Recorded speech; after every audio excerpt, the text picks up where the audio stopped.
Hi hello, మీరందరూ బాగున్నారండి?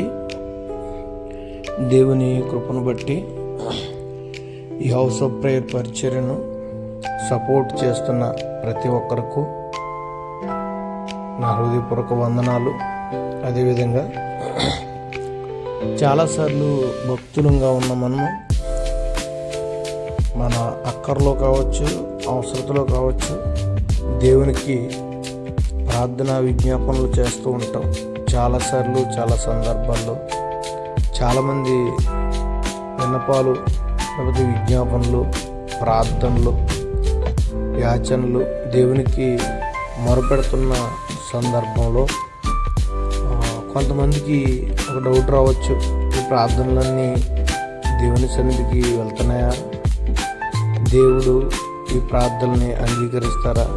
అసలు ఈ ప్రార్థనలన్నీ ఎక్కడికి వెళ్తున్నాయి అన్న ఒక డౌట్ అయితే ప్రతి ఒక్కరిలో సహజంగా వస్తుంది.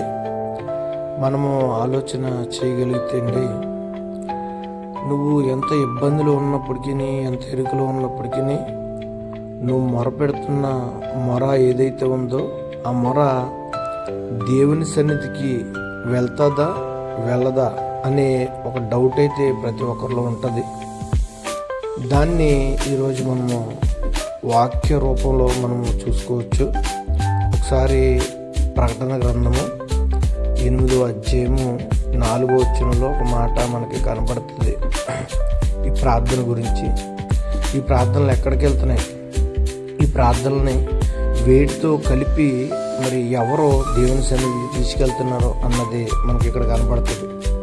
ఒకసారి 8వ అధ్యాయము, ప్రకటన గ్రంథం 8వ అధ్యాయము 4వ వచనంలో ఒకసారి చూసుకోగలిగితే, అప్పుడా ధూప ద్రవ్యముల పొగ పరిశుద్ధుల ప్రార్థనలతో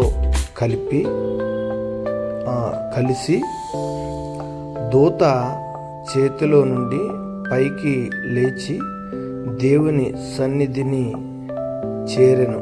చూడండి, ఎక్కడికి వెళ్తున్నాయి ఈ ప్రార్థనలో అని ఆలోచన చేయగలిగితే, దేవుని సన్నిధికి చేరెను అన్నట్లుగా ఈ ప్రకటన గ్రంథం రాసిన కర్త ఎవరైతే ఉన్నారో, మరి ఎవరైతే ఈ దర్శనం ద్వారా వీటిని వీక్షించారో, ఆ యోహాను గారి ద్వారా రాయించిన ఈ మాటలు మనము చూడగలిగితే, ఖచ్చితంగా నీ ప్రార్థనకి, నా ప్రార్థనకి దేవుడు ఖచ్చితమైన జవాబు ఇస్తారని మనము నమ్మాలి. ఇది ఒక సందర్భాన్ని నేను జ్ఞాపకం చేయడానికి మాటలో తెలియజేస్తున్నాను. అట్టి కృప దేవుడు మనందరికీ దయచేయను గాక. ఆమేన్. Praise lord.